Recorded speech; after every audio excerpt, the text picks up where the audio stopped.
This is Andy Gutierrez from StarWars.com, and you are listening to Coffee with Kenobi with Dan Z. This is the podcast you're looking for.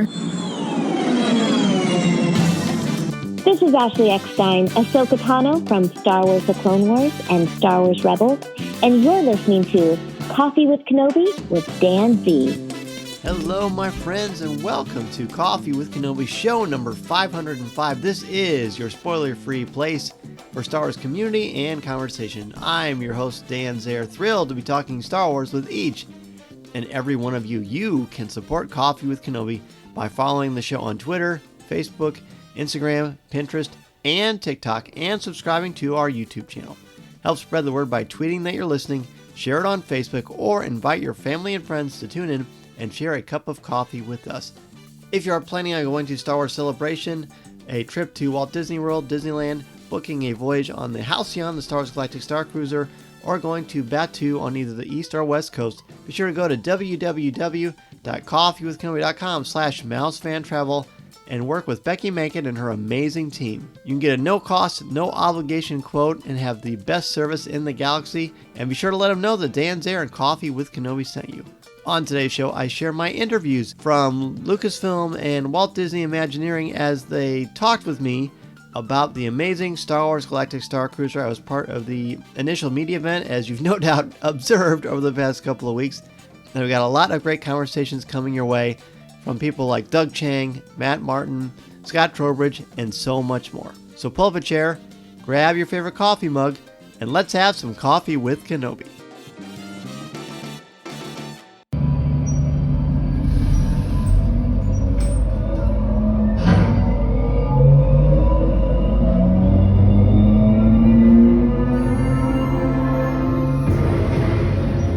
First up is a dream interview for me. I got to speak with Doug Chang, the Vice President and Executive Creative Director for Lucasfilm, and Travis Feinstein with Walt Disney Imagineering about the Chandrilla Starline's logo and the aesthetics and the gorgeous tapestry that is the Star Wars Galactic Starcruiser.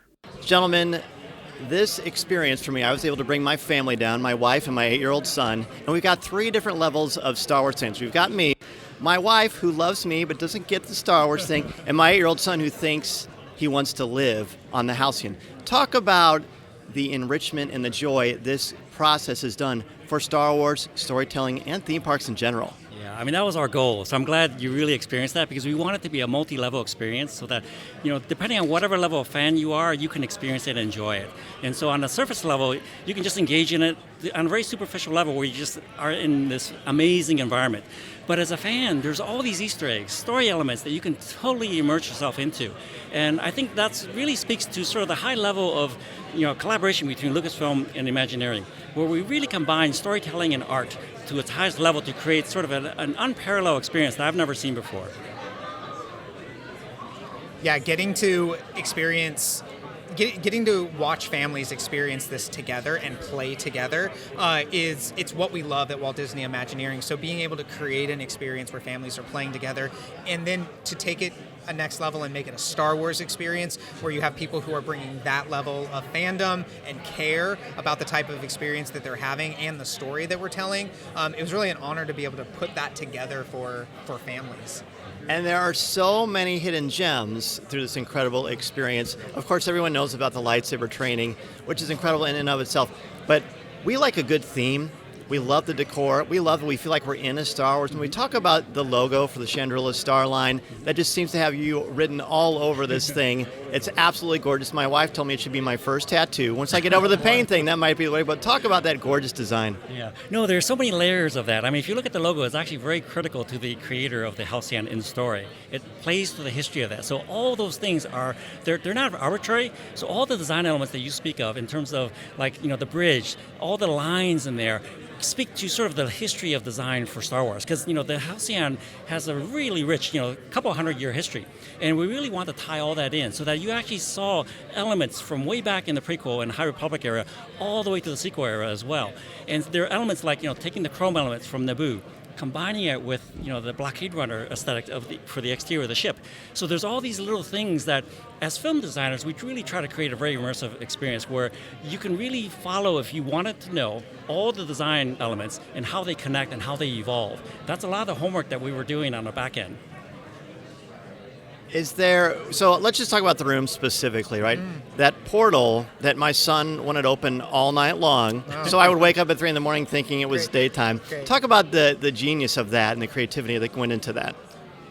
Well, I think we just felt it was important to give you your own viewport into space, because this is a ship that's traveling throughout the galaxy, and so we wanted you to have a sense that we were in motion, right? That the Starcruiser is traveling to Batuu, and that you would be able to open the viewport in your cabin and see that.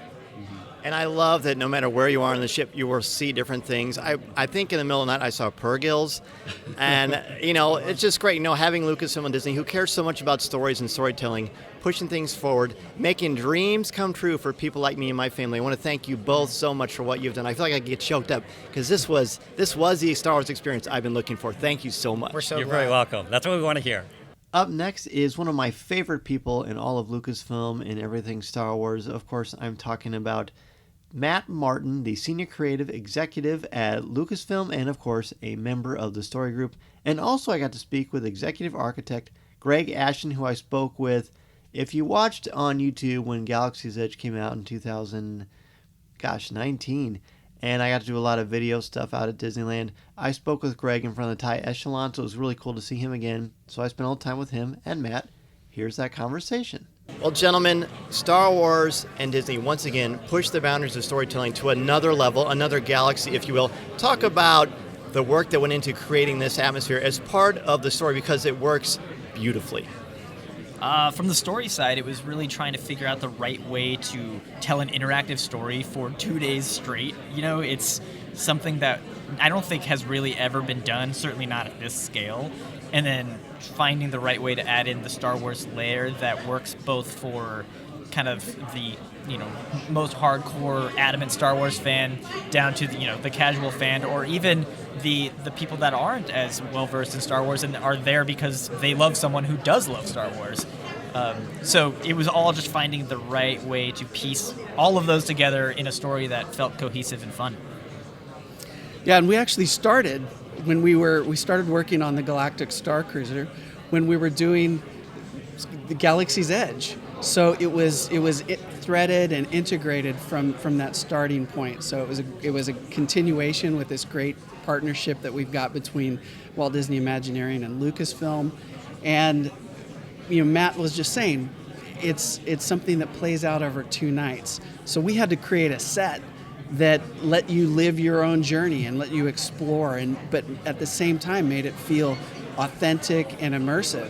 And I think it's so fun to go through all of these different spaces and kind of be surprised. And it's some ways they might feel familiar, in some ways it's entirely new. But I think everybody's going to see the passion that the entire design story team delivered to kind of bring this to life. This is truly a love letter to people who like family experiences. They love Star Wars. Of course, they love the notion of staying at a resort and a getaway. So when I was there, you've got opportunity to experience the sunshine. You've got experiences to do that kind of stuff. But you are into this world in a way that you never thought was actually possible. And that is genius. I told you earlier, I said I woke up in the middle of the night, I saw purgils outside of my portal. Those are the kind of things that Star Wars fans are going to eat up. Yeah, it's all about finding those little bits that appeal to every type of fan. And I mean, me, I'm a huge parks fan. I've wanted to really live the parks experience in Star Wars just like this over time and be able to step into it. And I joked about it, but it's totally true. The last time I got to do a full voyage, it was during the Super Bowl and during Valentine's Day, and I was so immersed in being in Star Wars that I didn't realize either of those things happened until I got off. So a big thing I think that's really important is that this takes place between, just like on Batuu and Galaxy's Edge, between The Last Jedi and The Rise of Skywalker. And there are a bunch of things that happen. Of course, we don't spoil on Coffee with Kenobi, but I just want to thank you both because I didn't know how that was going to work with the ending. But it was so cool and added some enhancement, I think, to what happens later in The Rise of Skywalker. So if you talk about that without saying anything, is that possible? You're good at that. Sure. I'm really good at saying nothing. But no, you're right. It was nice because Galaxy's Edge was challenging because Rise of Skywalker was still in development, pretty early development, really, while we were coming up with the story for Galaxy's Edge. But for Starcruiser, even though we've been working on it for 5 years, we had a pretty good idea of where that was going and the kind of trajectory of certain characters that we knew that Starcruiser would kind of fit right in the middle of. And so we tried to look for ways to make this sort of a bridge between those two stories, while also really making it still feel like its own thing. Mm-hmm. And I think mission accomplished. Yeah, well, I think that one thing, that designing to this open-ended story, I think that ultimately leaves an entry point for the guest to experience it, for them to step in, because our job, from the environmental design, we've set it up. It becomes a stage for this journey to take place, but it's really activated once the guests come in and our characters really bring it to life.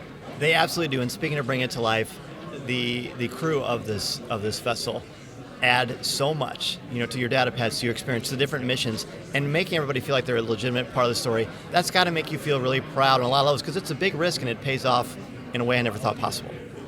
Oh yeah, definitely. That is 100% my favorite part, is interacting with not just the characters, but the crew members themselves. The basically Disney cast, and everybody maintaining that they're in Star Wars makes me feel like I'm in Star Wars. And day 2, having a character come by and put their arm around me, know me by name, and bring me off to a mission, that's beyond anything I really could have ever imagined. Yeah, and Matt and I are here to represent story and design, but really we've got it. The team is so deep. From food and beverage and operations, they're all in character, and they're all looking for these different ways to tell stories. With all of these different interactions that you're going to have and the things that you hear, it's truly it's such a bold new concept for family entertainment. It's gonna change everything. Thank you both so much for creating this amazing experience. Thanks for coming, Dan. Thank you. Up next, I speak with Bryce Schulte, an interior designer with Walt Disney World Imagineering and the project art director for the Star Wars Galactic Starcruiser. I also speak with Dan Brookwell, the production designer for Star Wars Galactic Starcruiser. Gentlemen, this experience, what Disney and Lucasfilm continue to do is push the boundaries of storytelling, of art, and of a vacation experience. And this checks the boxes I didn't even know I need checked. Talk about the pride you have with this experience, because I'm a massive Star Wars fan. My wife likes a good theme and doesn't really care about Star Wars, and my son is 8, so of course this is all heaven. Talk about how you're able to appeal to a mass audience, because it's not easy. Well, we say for this project that Star Wars Galactic Starcruiser is really for Star Wars fans and the people who love them. So it really is for everybody. And I think that there definitely is a level of pride here. Our team has really, with the help of our partners, been able to deliver the most immersive product that we've ever seen. And it's just been such an incredible experience, first of its kind for sure. Yeah, I think it's really important to us too that we had a lot of spaces that you can, occupy. We have our lounge where you can sit and have your space cocktail. Like we have our really awesome food that we're having on our ship that is just out of this world. It was really important to us to allow you to engage on the level that you'd like to, and really have something for everybody. And I think we're definitely hitting that point. You can do the experience multiple times and have different paths every time you do it. It's there's a lot of variability to it that I think makes it. So the big question my son's going to want to ask is the sabacc table. Okay, where is the at-home version that's electronic? Because I'm ready to put that in the suitcase right now. That thing, I would do this again just for that experience. Absolutely. Sabacc is something that our fans know and love. It is inherent to the fabric of Star Wars. So for us, it really is, how do we take that and elevate it to the level of the Halcyon Starcruiser? And what does sabacc look like on board this luxury starship? It really is an incredible piece of equipment. That's great. Yeah, we're super happy with how it turned out. It's where else can you get a holographic card game, right? It's wild. We had to do it, and it totally delivered. I honestly, without any hyperbole, I probably spent 7 hours on it because my 8-year-old just wanted to keep coming back. He was running the table. I'm pretty sure he's got possession of a Corellian space fighter now because of all of this. It happens, sometimes, yeah. So talk about the rooms themselves, because I feel like that's a feat of engineering because, the bunk beds, Yep. gorgeous, all the symbols, all the touches, the doors, the mirror, even the television is something that I just can't get over. Like, I could have spent the whole time in there, but I didn't want to miss out on anything. Right. Absolutely. The cabins are, not just a place for respite where guests can kind of come and, take a break. We actually wanted those to feel as equally as part of the experience because it's all on board the same ship, so why wouldn't it be? So when we were looking at the design of those, we thought, how do we incorporate Star Wars into this footprint of maybe that guest can recognize as like a cruise type cabin, right? With a view out into space. So, you see these like beautiful wall panels, these like really subtle textures, the bunks, of course, that can sleep either, a youngling or a Wookiee. They're equally as comfortable.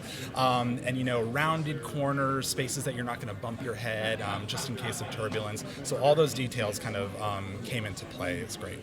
Yeah, it was really important to us that, from every moment that you're in the ship, you never break that space story, right? Like everywhere you look, every window you look out tells that story that you're sitting in space and flying in hyperspeed. And so, the space windows were very important to us. So, every guest had their own view out to space. And even another thing in the rooms is D3, the droid. I don't know if you had the opportunity to interact with her, but, that's just another way that we elevated the Star Wars story in, a guest cabin where they traditionally would just be, sleeping or spending the night. It's now part of their story. It's really weird, too, because while I'm experiencing it, I'm like, well, of course this is happening. And at the same time thinking, I can't believe this is happening, which brings me to lightsaber training. I feel like that must have been daunting because of all of our expectations ever since you're a little kid swinging a baseball bat around. You know what you want. And this thing pays off, and you throw in a surprise with these shields. Talk about that experience and what it's like for people, because we were in heaven. Lightsaber training is one of the paramount experiences of the Halcyon Starcruiser. I remember my first time when I was able to wield a lightsaber, I was a little nervous, and, the experience is perfectly tailored to those who maybe are more experienced and, kind of force sensitive, and maybe those who it's their first time. So it really is its own kind of unique experience that was really, really cool to kind of build out. The room is beautiful. Yeah, it turned out awesome. It's just a feat of technology that we were able to accomplish. And yeah, like you said, it's really for anybody. You can. So we'll start with you on this one, Dan. So what about at the end sequence? There's a surprise lightsaber. Talk about that thing, and where can I get one? That's, our finale on the ship is the piece de resistance of the whole experience, right? I think it was really important to us to have this culminating moment of everybody's gone their own story paths, and they're following their own journeys. Everybody's story kind of culminates at this live experience in the very end, and it had to be epic, had to be fun, and it's something like we've never done before, right? So it just paid off. My son was leaning against me because we happened to be on the bridge helping out with some things. We don't want to spoil things on Coffee with Kenobi, exactly. And then we were ushered out of the bridge into the main atrium. And my son was leaning against me. I put my hand down on his chest, and his heart was beating so fast. And he was also smiling. So the theatricality, the stunt work, the effects, I've never seen anything like it. It's a turbulent time in the galaxy. You never really know what's going to happen when you're kind of cruising the edges of wild space. So it's really a great kind of culminating moment, like Dan said, of your whole adventure, no matter which path you've chosen to take. There are multiple different ways to do this, and each of them kind of loops in and kind of fabricates towards the end of the finale. Well, gentlemen, thank you so much for everything you did to create this experience for me and my family and for countless people across the galaxy. Thank you so much. Thank you so much. Now let's talk with Cody Hampton. He is the Senior Manager of Brand Merchandising for Lucasfilm, and he talks about some of the cool offerings on the Halcyon, both in-world offerings as well as the things you can find when you get off the ship, and of course, that legacy lightsaber. Seriously, there are so many wonderful things, and as a big Star Wars fan, of course, merchandise is part and parcel, right? Talk about, with that kind of background information, what you had to think about when creating these unique items. Perfect. So as you mentioned already, Star Wars and merchandise go hand in hand. They have ever since the very first film came out in '77. So with that, not only have what you see at Star Wars Galaxy's Edge, but this is a unique experience here at the Galactic Starcruiser. So it's a different story and requires different merchandise. And a lot of it here is upscale galactic fashion. So we want all of our guests to look their best when they come onto the ship and also tell their Star Wars story.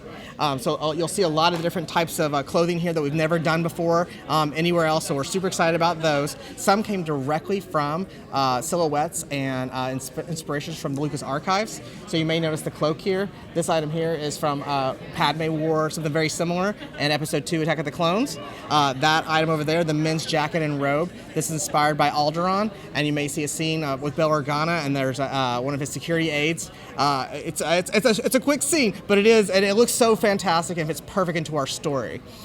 We also, of course, besides the fashion, we wanted to make sure we had items that, as you're experiencing the ship, we want you to have that feeling and remember that feeling as you leave the ship. So we also have items of the ship itself, from collectibles to toys where you can build, you can put it together, and then it has batteries and lights, and you can actually hear the sounds, which is really fun. You can find your cabin where you were staying at, which is really fun. We have ornaments and keychains. I think our next two stories that I'm very excited about is SK. So he is the feature droid astromech on the ship, and we have a variety of items from a wind-up to our droid factory figures that are very popular, so it goes with your series if you've already been collecting, and the RC version with lights and sounds that has the same technology and the same scale as the custom astromechs that you found on the planet of Batuu. So I've got these two for sure. I've got the what scale is this? This is the same scale as the Galaxy's Edge version. Oh, and the Droid Depot. Yeah, the Droid Depot. So of course I got SK there, and I got the action figure. The design is beautiful, and as you said, it performs so fun, and it's fast, just like the ones on Batuu. But everything here is so great. And I talk about the sabacc. Like when I was on the ship, I didn't get to see those chips. I definitely would have purchased those. I mean, they've taken the game. I know Matt and the Lucasfilm team have worked on sabacc, but the design of this set is even different than what's on Batuu. Absolutely, yes. So again, very different story. We're in the Starliner that, of course, is 200 years old, but it's freshly been remodeled, right? And the game, just like here on Earth, where we have different ways to play cards, there's different ways to play sabacc. So here in this version, there are different ways to play it, and of course, the way it looks, the way the cards play out, it is very not worn. It's very new. It's very nice. They're gorgeous, a gorgeous set. So, Cody, my Star Wars love language is legacy lightsabers, and there's a unique one on this vessel that as soon as I saw it, I purchased it without even opening it. And then I opened it and I experienced lightsaber training. Talk about the look of that, because I know, how much people love legacy lightsabers. People are going to want to be on the ship just for that. Well, it's exciting, and I appreciate it. Yes, legacy lightsabers, our fans and our guests love legacy lightsabers, which are sold at Dock and Dars on Galaxy's Edge. But yes, the one that you're mentioning is only available on the Starcruiser. It comes in a black box, which is very different than any of our legacy lightsabers. It features the logo of the Starliner outside. When you open it, it has the same kind of details that you're expecting from a legacy lightsaber. The design of it is modeled after the sabers you'll use in the lightsaber training, which I'm sure you did, right? Oh, yes. And what's also unique about this one is it comes with 26 unique Arabish characters, so you can actually personalize your lightsaber by adding your initial or something that you love. You could add that character initial onto the actual hilt. And it's the exact same Arabic alphabet that Star Wars fans are so familiar with. Correct, yes. Well, hey, thank you so much for your time. Oh, no problem. Thank you. So now we move on to food and drink aboard the Galactic Starcruiser. I spoke with Bobby Rivera, the chef de cuisine for concept development at Walt Disney World. Bobby, we've been able to experience the Galactic Starcruiser, and one of the highlights, of course, is the food. Disney World is known. Walt Disney, throughout the galaxy, throughout the planet Earth, is known for the amazing kind of foods. So you've got a unique challenge ahead of you, right? Because you've got a lot of different people with a lot of different distinct palates. And you somehow managed to check all those boxes in unbelievable ways. Talk about the creation of this amazing food. So that was a goal all along. First off, what we have here today is just a small fraction of the entirety of our menus and our offerings. But the goal was to offer unique, very interesting, very different looking dishes, but that taste very familiar. Okay, so maybe it has a purple-looking dessert, or maybe it's a blue shrimp, or something like that. You're not sure if you want to try it, but when you do, it automatically it triggers something, and you remember. And so you've got, and it worked beautifully. I mean, in every course, it's got a unique thing. You've got a family-style meal the first night. Then you've got an amazing cuisine that is the second night. And then you've got amazing breakfasts and lunches. And for me personally, my child had a food allergy. Mm-hmm. And of course, as you would expect at a Disney experience, everyone was so great about that. There's so many options for so many different kinds of eaters. Correct. We have so many different, like you said, options. Not one person will have the same meal. Especially with our breakfasts and lunches, it's buffet style, individually plated. But the great thing about that is that if you have a dietary restriction, we can customize that for that guest. Your server will remember that maybe you had a gluten intolerance or something like that, and your menu will be catered, to that, and will be unique, delivered to you. Right, and not only that, but when you're eating your basic meals, you've also got the lounge. Starlight Lounge, and there's some amazing appetizers and treats and snacks in there. I mean, the sriracha chips, yes, and the green beans. I mean, snacks heaven, for all day. Yeah, those are fantastic. I think also the smoked cheese in the cloche.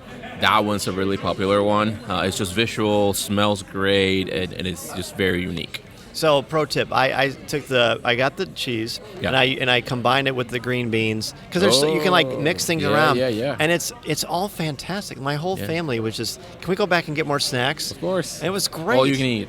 All you can eat. Absolutely. Yes, is there a certain favorite that you have that you thought, wow, I know this is a challenge, but we really did something cool here?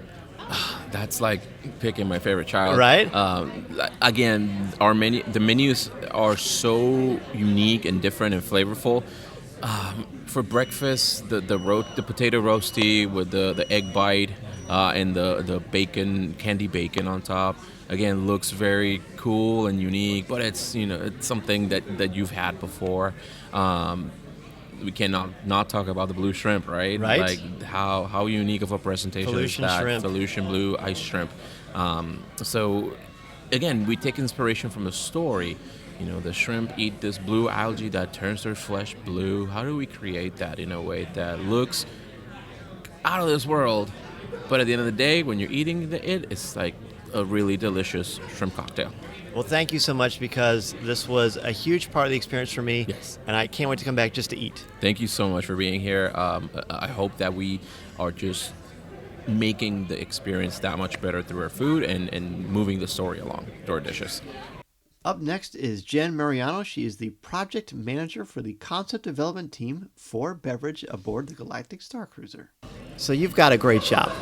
I don't have to tell you that. One of the great things about Batu and now the Galactic Starcruiser is that you've got unique drinks, concoctions for all ages. Talk about the creation of some of these drinks that are unique only to the Halcyon. Okay, excellent. So I'm going to say to you that we went galaxy-wide. So it's not necessarily just to the Halcyon itself, and we wanted to make sure that all the guests who joined onto this cruise enjoyed themselves. So I will tell you that how we did start is what we were asked to do is to tell the story of the galaxy. So we were given planets, and we were given what those stories should be. And something like the Hoth icebreaker, right? So you think to yourself, Hoth, it is an inhabitable planet that nobody would want to be a part of. And so we were taken to the task of just individually ourselves making it the most wanted drink possible.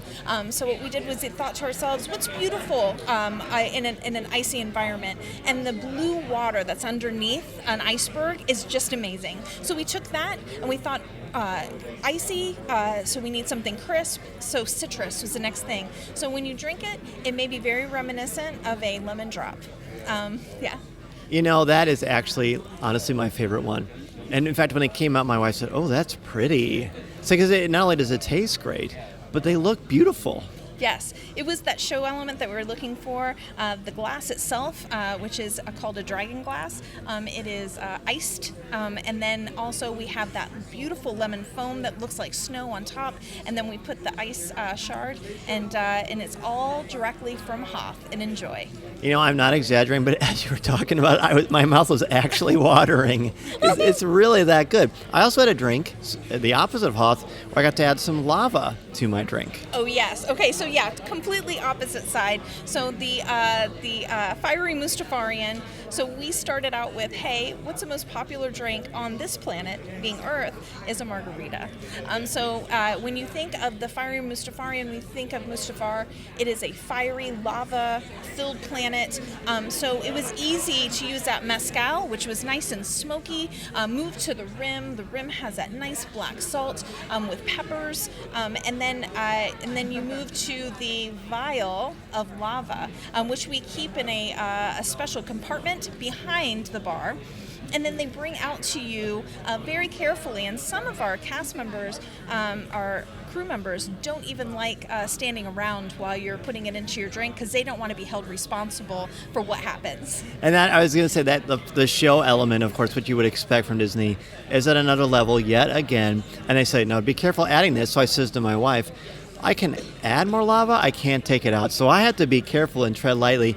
And it was absolutely delicious, as was everything available on the Starcruiser. And Galaxy Flight, thank you so much for helping to create such an amazing experience for us. Thank you so much for talking to us and experiencing it. The final conversation I had at the Star Wars Galactic Starcruiser media event is with Scott Trowbridge, the Portfolio Creative Executive for Walt Disney Imagineering. He is an amazing guy. I spent a lot of time with him aboard the Galactic Starcruiser.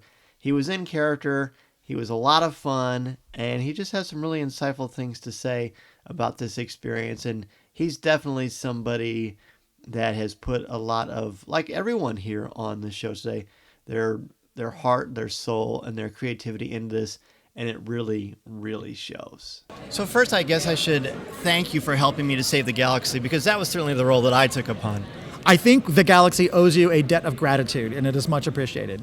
So one of the fun things that I experienced with this voyage, experiencing with people like you and fellow guests, is that somehow you manage to capture an experience where people who are different levels of their fandom are able to enjoy this and actually be a part of the story in a way that, whether you're an introvert or an extrovert, feels organic and natural. To me, that's a stroke of genius. Oh, I'm very glad that you think that.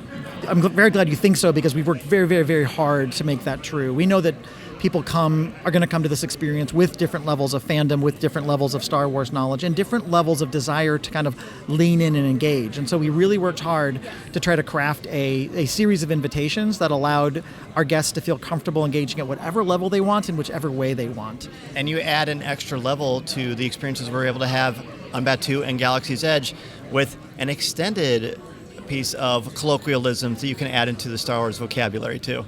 Yeah, that's right. Because we were designing Star Wars Galactic Starcruiser right alongside Galaxy's Edge, we worked from the very beginning to weave those stories together, to find those moments where stories that might start on the Halcyon, our Starcruiser, will follow you down to Black Spire Outpost when you make that shore excursion, and what you do down there on the planet, the consequences of those choices are going to follow you back up to the ship. So that has been part of the plan all along, and now I'm excited that we're actually going to be able to unveil that to the world. And it legitimately happens through the data pad. An essential part of this experience is being able to incorporate technology, and it does it, in a way that's not distracting. It actually adds to everything. Again, I'm glad you think so, because we worked hard on that as well. Yeah, the Star Wars data pad, which is an expansion of the Play Disney Parks app that you can already have on your phone and you can already engage with in Galaxy's Edge. We've expanded that for the Halcyon Starcruiser experience, the Galactic Starcruiser, and it does become a valuable tool to kind of help tell your story, track your itinerary. It's a great place to check in with characters. It's a great way to find out if you've been invited to a secret clandestine meeting. Ultimately, though, we want all of that technology, the data pad, all of our story engine that kind of lives behind the scenes, all of that stuff to kind of fade away. So the technology goes away, so you can just be it can help you suspend your disbelief and just have this amazing, I'm playing Star Wars experience. It worked, and may I say, you may be one of the best dressed characters in the galaxy. A man of many wardrobes. Yes, well, it's also fun to, when we're talking about immersion, it is helpful, and I think it's a lot of fun to actually, to immerse, right? And I think that's one of the things that we do at our Disney parks is we make it's a safe place to play, right? It's a safe place to wear a funny set of Mickey ears, or it's a safe place to dress up as a galactic senator and stride about the atrium of the Halcyon Starcruiser. Well, as you know, my son said he wants to live aboard the ship. and one thing I said to my wife, what do you wish you knew when we started that you know now? And she said, I wish I knew to dress up. And she is someone who's a very passive Star Wars fan. But as you said to me the other night, it's for Star Wars fans and people who love Star Wars fans. Mission accomplished, sir. Thank you so much for helping to put this together and crafting an amazing experience. Of course, Disney and Lucasfilm always pushing the boundaries of storytelling. This is another level. Well, I appreciate that. We are so anxious to make sure that we are serving our fans, both the Disney fans and our Star Wars fans. I mean, it is those folks for whom we do this work. So can't wait to invite them aboard. Thanks, man. Okay. Appreciate it. It's been fun chatting with you all weekend. Thanks for spending 2 days or whatever with us. it was. My pleasure. And thank you for saving the galaxy. Oh, my pleasure. Mostly. Yes, mostly. For the most part. Listening to Coffee with Kenobi, you are. With Dan Z, the podcast you're looking for. This is... yes.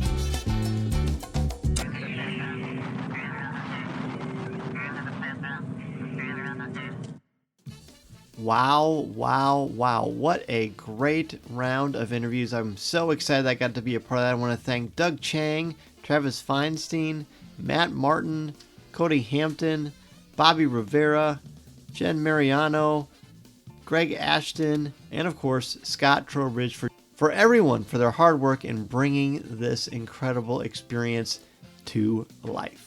We are certainly talking quite a bit here on Coffee with Kenobi about what a great time it is to be a Star Wars fan. Between this, the Kenobi trailer, Celebration coming out in a few months, there's going to be a lot of Star Wars, and Coffee with Kenobi is going to be here to have a lot of fun conversations for each and every one of you. I want to thank all of you for joining me throughout this experience, and of course on CWK Live every Monday night. I also want to thank MEI and Mouse Fan Travel. If you would like a no-cost, no-obligation quote, which will help you plan your magical vacation and support Coffee with Kenobi, go to www.coffeewithkenobi.com/mousefan-travel. And remember, in the summer of 2023, MEI and Mouse Fan Travel and myself will be asking you to join us on the Galactic Starcruiser. More to come as we get closer to the actual dates when they are opened up by Disney. On CWK Live, which is Monday night at 7 o'clock p.m. Central Standard Time, we're going to start looking at Star Wars Rebels from Season 1, Episode 1. It just seems like a perfect time to go through the series together, especially with what we've seen from the Kenobi trailer. Go to www.coffeewithkenobi.com/live or www.facebook.com/coffeewithkenobi. Join us in the CWK Cafe, which is our Facebook group for Star Wars thoughts, comments, reviews, and opinions in a family-friendly, spoiler and drama-free place. You never know who's going to show up and join the conversation with you.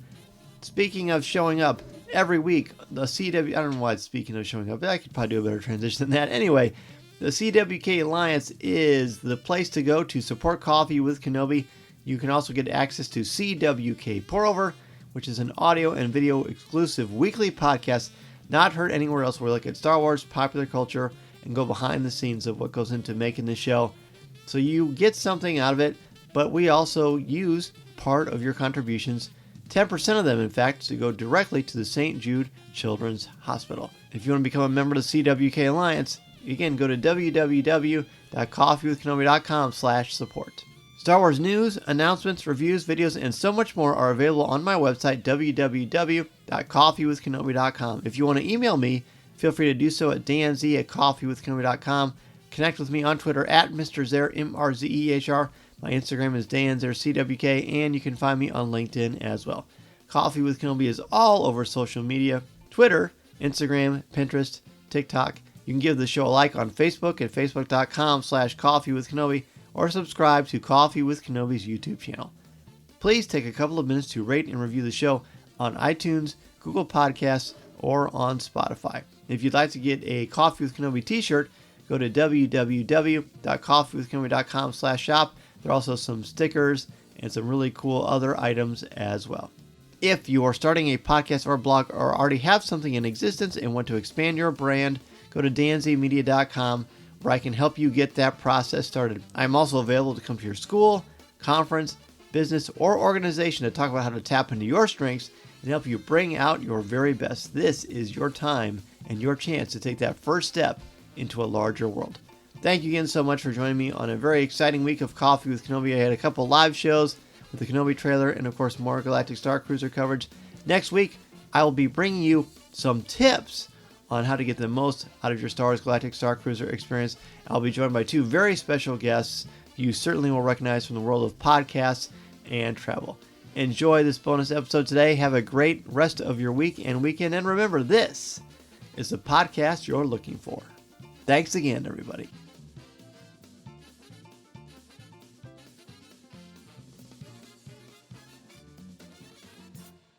This podcast is not endorsed by the Walt Disney Company or Lucasfilm Limited. It is intended for entertainment and informational purposes only. The official Star Wars website can be found at www.starwars.com. Star Wars, all names, sounds, and any other Star Wars related items are registered trademarks and or copyrights of Disney and their respective trademark and copyright holders. All original content of this podcast is the intellectual property of Coffee with Kenobi unless otherwise indicated. This is the podcast you're looking for.